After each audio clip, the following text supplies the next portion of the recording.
अमरोहा में भूमिगत जल के दूषित होने की समस्या को लेकर किसान पिछले 19 दिनों से लगातार विरोध प्रदर्शन कर रहे हैं। किसानों का कहना है कि अंडरग्राउंड वाटर के प्रदूषित होने के कारण खेती के साथ साथ पीने के पानी पर भी गंभीर असर पड़ रहा है, जिससे लोगों के स्वास्थ्य को खतरा हो रहा है। मेरा नाम नरेश चौधरी है। मैं भारतीय किसान यूनियन संयुक्त मोर्चा से राष्ट्रीय अध्यक्ष हूँ। अभी यहाँ के किसान मेरे पास अपनी समस्या को लेकर के पहुंचे थे। ये बोतल लेकर के मेरे पास पहुंचे थे। उन्होंने बताया कि साहब हमारे गांव का पानी जहरीला हो चुका है, इसको पी करके कई मौतें वहाँ हार्ट अटैक से हुई थी, कई मौतें कैंसर से हुई थी। मैं आया, मैंने आकर के उनके ट्यूबवेल चलवा करके देखे तो ट्यूबवेल ये वाला पानी उगल लेती थी। नल चला कर देखे, सारे नलों में ये वाला पानी निकल आया, जहरीला पानी। अभी इन लोगों से हमने आकर के सारे गांव वालों से बात की तो यहाँ हजारों मौतें हो चुकी हैं पिछले 2-3 साल से, और सारी मौतें कैंसर से, लीवर, किडनी, फेफड़े, ये सारी गंभीर बीमारियां यहाँ फैली है। हम लोगों ने एकदम अपनी मीटिंग बुलाई और बुला करके यहाँ धरना लेकर के हम लोग बैठे हैं, और धरना को आज 19 दिन हो गए हैं। 19 दिन में अभी तक जिले प्रशासन ने, हमने मांग की थी एम्स की टीम यहाँ आए, आकर के लोगों की जांच करे, क्योंकि यह महामारी फैल चुकी है। तो जिला प्रशासन ने यहाँ कुछ वार्ड बॉय को जिले के अस्पताल से भेजा है लोगों की जांच के लिए। तो यहाँ लोगों की जान के साथ खिलवाड़ किया जा रहा है, यहाँ किसानों के साथ मखौल उड़ाया जा रहा है। क्यों क्या वजह है इस पानी के आने की?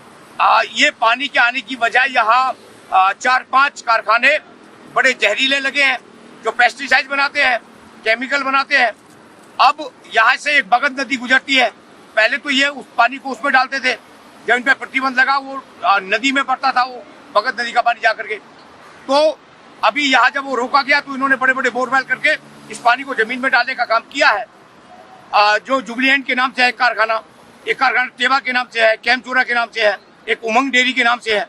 ये सभी जहरीले कारखाने हैं और इस जहरीले पानी को जमीन में डाल करके इन लोगों ने ये ऐसा बना दिया। अब इसके लिए जिम्मेवार जो यहाँ पोल्यूशन विभाग के लोग हैं, जो जल निगम के लोग हैं, वो भी इसमें जिम्मेदारी में इनके साथ भागीदारी में उनकी भी जिम्मेदारी बनती है। डीएम साहब ने तो कमेटी बना दी है। डीएम साहब ने जो कमेटी बनाई है फॉर्मेलिटी के लिए बनाई है जी। चोर भी वही और मुंशी भी वही, छोड़ने वाले भी वही, जुर्म भी उन्हीं का साबित होना है, और कमेटी भी उन्हीं लोगों की बनी है। कमेटी में हमारे किसान यूनियन का कोई आदमी नहीं रखा गया है। कोई यहाँ हमारे जिले का मान्यता प्राप्त पत्रकार कोई रखा जाता तो हम समझते कि हाँ, ये न्यायपूर्वक किसानों के साथ न्याय करना चाहते हैं या न्यायपूर्वक रिपोर्ट चाहते हैं। ऐसा कुछ है नहीं। कितने गांव इफेक्टेड है इससे? यहाँ लगभग 2 तहसीलें इफेक्टेड है, धनौरा तहसील और हसनपुर तहसील। दोनों तहसीलों के लगभग सैकड़ों गांव इससे प्रभावित हैं। सब में ये ऐसा ही पानी निकल रहा है। लोग गंभीर बीमारियों से हर रोज अपनी जान गंवा रहे हैं। 19 दिन में यहाँ हम लोग धरने पर बैठे हैं, 24 मौतें इन गाँव में हो चुकी है। तो ये हाल है यहाँ का। फसलें लोगों की तबाह हो गई, इससे सींचने के बाद लोगों के पशु मर रहे हैं, लोग गंभीर बीमारियों के शिकार हो रहे हैं। जो बच्चे आज जन्म ले रहे हैं वो सीधे मशीनों में लगाए जा रहे हैं। बच्चे या तो वहाँ मर जाते हैं या कुछ दिन आकर के घर में मर जाते हैं। ये हालत हो गई है, पूरी महामारी सी इस क्षेत्र में फैली है। हम लोग चाहते हैं कि यहाँ एम्स से एक बड़ी टीम आए और आकर के यहाँ पूरे क्षेत्र का यहाँ इसकी जांच होकर इन लोगों को उपचार मिले। जितनी जल्दी उपचार मिल जाएगा ये महामारी रुक सकती है, नहीं इसका बहुत बड़ा विकराल रूप ये लेने के लिए जा रही है। अभी हमारा अनुरोध है यहाँ की सरकारों से, यहाँ के प्रशासन से, कि जल्दी से जल्दी इस पर जागे और कार्रवाई स्टार्ट करें। लोगों को बचाया जाना बहुत अति आवश्यक हो गया है। लेकिन अभी कुछ लोग गुमराह करते हैं अधिकारियों को भी। अधिकारी अभी तक हमारे पास यहाँ कोई पहुंचा नहीं है, जिला अधिकारी भी यहाँ तक अभी नहीं पहुंचे हैं। हम लोगों ने जाकर के जिला कार्यालय में अधिकारी को इस पानी को लेकर के गए, उनको अवगत कराया, लेकिन फॉर्मेलिटी के लिए यहाँ पानी की जांच के लिए टीम गठित की गई, वो भेजी गई। 1 हफ्ते का टाइम लेकर के वो लोग गए थे यहाँ से। अभी आज तक वो सैंपल कहाँ गए, कहाँ उनकी जांच हो रही है, 1 हफ्ता, हमें 19 दिन हो गए जी। 19 दिन तक कोई उसकी जानकारी आज तक नहीं दी गई है, कोई जानकारी उसकी उस रिपोर्ट की सार्वजनिक नहीं की गई है। हम लोग यहाँ चाहते हैं प्रशासन से कि यहाँ कितनी मौतें हुई, कितनी हमारी मिट्टी खराब हुई, कितना पानी खराब हुआ, कितना पोल्यूशन फैला, कितने लोग बीमार हैं, इसका एक आंकड़ा एक जुटाए प्रशासन और जुटा करके उस पर काम करे। जमीन पर आकर के काम करे, ये हवा में काम कर रहे हैं जी, जमीन पर उतरने को कोई तैयार नहीं है। बड़ी गंभीर समस्या इस क्षेत्र के लिए ये आई है। ठीक है। मेरा नाम अरुण सुद्धू, मैं राष्ट्रीय मुख्य सचिव शक्ति मोर्चा से हूँ।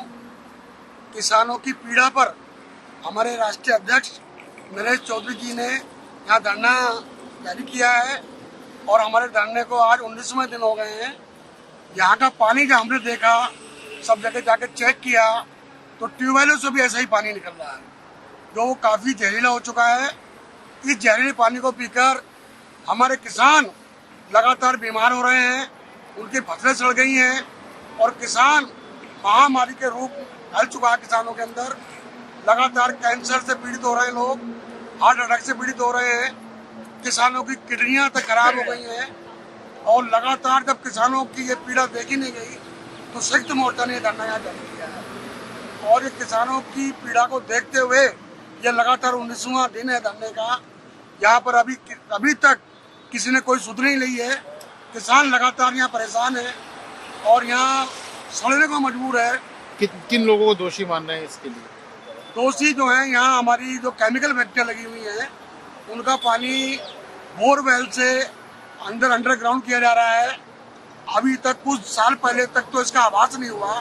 जब वो पानी पर्याप्त मात्रा में अंदर चला गया तो पानी का ये रूप हो गया। तब ये चीज़ बाहर निकल कर आई है और ये जिन्न जो निकल कर आया है, ये हमारी ये फैक्ट्रियों का ही देन है। कई लगातार कई लोगों की मौत हुई है, कैंसर से पीड़ित हुए हैं और लगातार मौत जारी है। कितने गांव इससे फर्क पड़ रहा है? ये लगभग हमारी 2 तहसीलें हैं, वो सभी प्रभावित हैं और अधिकतम सहवागपुर, बसैली, नाईपुरा, यहाँ के लोग ज्यादा कैंसर से पीड़ित हैं। जो भी किसानों की जो उनके आरोप थे कि इसकी वजह से अनेकों skin problems, health related problems हो रही है, उन सब केमिकल्स का भी परीक्षण उस लैब में करा लिया जाए। अभी तक सॉइल सैंपल्स की कलेक्शन किया जा चुका है और साथ साथ वाटर सैंपल्स का भी ट्यूबवेल्स का जो है परीक्षण के लिए भेजा जा चुका है।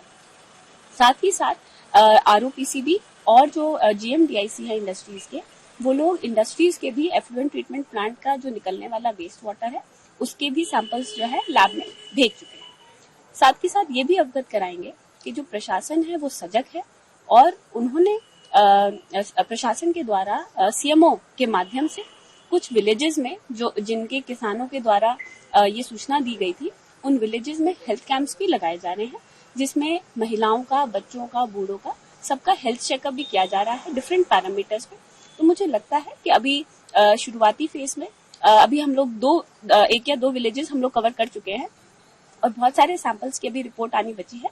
जैसे ही सैंपल्स की रिपोर्ट आती जाएगी वैसे ही हम आगे की कार्रवाई करेंगे। साथ ही साथ जो जल निगम की टीम है वो वहाँ पे जो शैलो हैंडपंप्स है उनकी भी रेगुलर चेकिंग कर रही है और अगर उनका जो वाटर क्वालिटी है वो अच्छी नहीं पाई जा रही है तो उसको भी डीपनिंग करने का कार्य कर रही है। सर, मैं जो प्राइमा फेसी अभी तक जो रिपोर्ट्स आई है उसमें कुछ ऐसा आया है कि जो कुछ रीजंस फाइंड आउट हुए हैं, ऐसा है तो किन रीजंस है? एक्चुअली अभी कोई रिपोर्ट्स बहुत ज्यादा नहीं आई हैं। जैसे सॉइल की रिपोर्ट्स अभी तक हमारे पास प्राप्त नहीं हुई है। कुछ वाटर सैंपल्स भेजे गए थे, उसकी रिपोर्ट्स प्राप्त हुई है।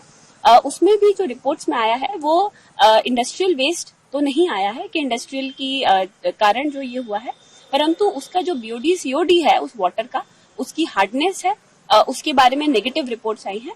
तो वो वाली जो रिपोर्ट्स हैं उनके माध्यम से हम लोग जो चिन्हित हैंडपंप्स हैं उनका डीपनिंग का कार्य कर रहे हैं। अगर ये वीडियो आपको पसंद आया है तो इसे लाइक जरूर करें। अगर चैनल अभी तक सब्सक्राइब नहीं किया है तो कर लें और नोटिफिकेशन पाने के लिए बेल आइकन भी दबा दें।